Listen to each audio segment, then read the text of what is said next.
Autonomia, sanità con un chiaro riferimento anche al San Bassiano, poi un bilancio di quanto è stato fatto dall'amministrazione della Regione Veneto, con un occhio al passato e uno alle imminenti elezioni regionali.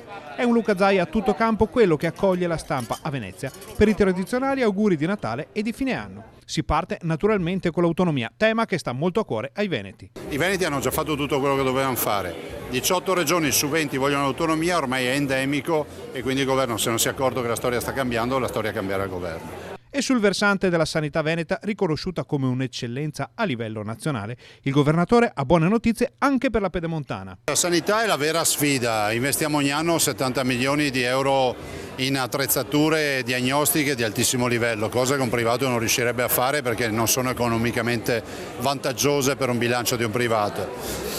Dall'altro la vera sfida è quella dei medici, i medici che mancano a livello nazionale, sono 56.000 medici che mancano e da noi ne mancano 1.300 di questi 56.000 e finalmente è passata la nostra linea a livello nazionale, per cui possiamo dire ai veneti che portiamo medici non specializzati ma che pur sempre sono medici laureati in medicina e chirurgia. I primi 80 saranno in arrivo che abbiamo assunto e li dedicheremo ai pronto soccorso. Per citarne uno, la ULSS di Bassano, ne manderemo 15. Ed ecco il bilancio con la lista delle azioni intraprese. Noi ci abbiamo messo tutto l'impegno possibile, poi saranno i cittadini a giudicare, no? Fortunatamente sono le elezioni e ognuno può esprimere la sua convinzione.